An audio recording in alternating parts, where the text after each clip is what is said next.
Health is wealth. Seriously, if we're not healthy, it doesn't matter how much money we have, we won't be able to fully enjoy it. One way to make sure you stay mentally and physically healthy is by prioritizing self-care. Now, that's going to look different for everyone, but in today's episode, I'm sharing what prioritizing self-care looks like for me and my budget. My hope is that you can take the strategies I use and apply them to your own life and budget, or tweak them to work for you. At the end of the day, if we skimp on the self-care, we will feel it negatively in multiple ways. Welcome to the City Girl Savings Podcast. I'm Rhea Reeves, founder and finance coach of City Girl Savings. I turned my life around with budgeting many years ago, and now I'm on a mission to help others do the same. I fully believe that you can enjoy your life on a budget, and this weekly show will focus on the intersection of money and the city girl lifestyle. Join me every week along with some special guests as I share my experiences, advice, and guidance on navigating life and money as an experience-loving millennial.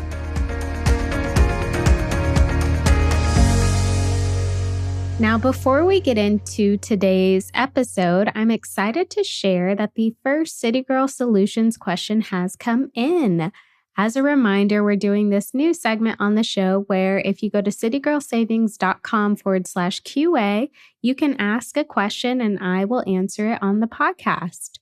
So here is the question that came in. Thank you for your podcast. I follow it every week. My question for you is, how can I break through my current mindset of spending money on things I don't need because I feel like I deserve them? I feel like this is such a relevant question considering today's episode topic, but I think the first thing is, do you prioritize yourself in your budget? Meaning, the things that you enjoy spending your money on, are you budgeting for those things? If so, then you should not feel bad about spending your money on those things as long as you're sticking to the budget. So we can convince ourselves that we deserve a lot of things, right? But if those things that we think we deserve do not align with our budget or our goals, it's actually doing us more harm than good. So my first piece of advice is make sure the things you enjoy are budgeted for. That way you don't have to feel bad for spending money on those things. And second, if you do have a spending problem, maybe take a step back and reassess your goals. If you are constantly spending money that you shouldn't, it could be because your goals aren't as impactful as they should be. And when I say impactful, I mean the why behind them. Why do you have these goals? What will your life look like when you reach them? That why should be a stronger force than your desire to overspend. So hopefully that helps, and keep the questions coming. Okay, so on to what prioritizing self-care looks like for me and my budget. So I'm going to break this up in a few different ways because I think self-care can happen on multiple levels. So I'm going to share what it looks like for me on the various levels, and then I'll talk about the impacts to my budget. So first, how I prioritize self-care on a daily basis looks like working out. So I work out Monday through Friday. Journaling. I journal Monday through Friday. Enjoying an hour or two of my favorite TV shows. And I'm one of those people who can rewatch a show over and over if she loves that show. So shows like Sex and the City, Charmed, Succession, I can watch those over and over. So when I need to just mentally check out, I love turning on one of those shows. Iced coffees. Now, this is not exactly every day, but a few times a week, I indulge myself in an iced coffee, and then Friday night takeout. Again, this is not daily, but usually I like to end the week with a nice meal, and whether that's me buying it or my boyfriend, usually Friday nights are takeout nights. Now, on a monthly basis, self-care looks like a few things. So these two categories, if you will, are actually twice a month, but they're not as frequent as daily and not as infrequent as monthly. So I wanted to just lump them in this monthly level. But I get lash extensions twice a month. So I just maintain the previous extension that I had. I do that twice a month. I'm not big on always having my makeup done, always having my hair done, but I love lash extensions. I feel like it accentuates my face. That way, I don't always have to wear makeup or have myself looking all dolled up. It's a nice little additive without having to do those things. Another thing that I love and I consider self-care is going to the movies. I am such a movie girl. I could go to the movies all the time if it didn't cost money, but it does. But I would say at least twice a month, I go to the movies.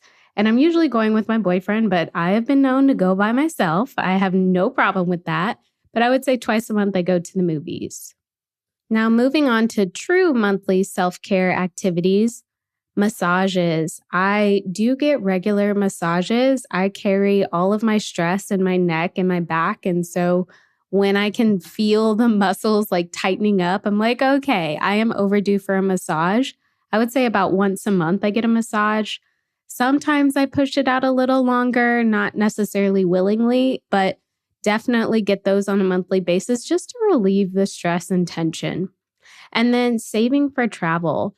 You will understand as I keep sharing, but I do save for travel on a monthly basis. I'm not traveling on a monthly basis, at least not yet, but saving for it does allow me to enjoy the trips when I do take them, which I'll talk about in a second. And rounding out my list of ways that I prioritize self-care is the less frequent basis. So I mentioned saving for travel happens monthly. Well, I actually take trips 2 to 3 times a year. Now, my end goal is to work up to 1 international trip per year and 3 to 4 domestic trips per year. So ideally, I'd like to have a trip every quarter. Not quite there yet. Right now, I'm about 2 to 3 trips per year, and that could either be just fully domestic or maybe 1 international and the rest domestic. But for me, traveling is a form of self-care for a multitude of reasons. First, it helps me recharge. So whenever I travel, I like to check out about 95% of the time. I am a business owner, so I have to be on just a little bit, but nothing like when I'm actually at home. I really do like to be present and in the moment. So when I take trips, I really do recharge. Traveling also helps me to stay motivated to work hard. It's really funny, but every time I take a trip, by the end of that trip, I am so motivated to get back home and get to work so I can just get things done and reach some goals before the next trip. So traveling really helps keep me motivated to work hard and stay the course. And it gives me something to look forward to. So when I do get back from a trip and I'm in this motivated work mode, I am able to kind of put my head down and grind because I know another trip is coming. I love when I have a trip planned. If it's, quite a few months out, I leverage that to my advantage. I say, hey, okay, Rhea, you got a trip in 3 months, so let's get to work. That way you can truly enjoy yourself when you go. Got a money question you want me to answer on the podcast? I'm starting a new segment on the show called City Girl Solutions, where I answer any questions you have for me. Money, business, life, you name it. Submit your questions at citygirlsavings.com/QA and get your question answered by me in a future episode. And did you know that we have so many free money resources on our blog, Instagram, and TikTok channels? Find us across the internet at City Girl Savings. If you haven't checked out episode 30, you can learn how I plan a vacation on a budget and my whole strategy for financially planning and preparing for trips. So definitely check that out. And then finally, on a less frequent basis, I do get my hair and nails done. Now, I don't have a set routine for this. I've already kind of decided that, for me, iced coffees, lash extensions, those are the things that need to happen regularly. I don't need to get my hair done or my nails done regularly. No judgment to those who do. I know it's very important to a lot of my clients. And when I do it, I definitely enjoy it. But I just have different priorities.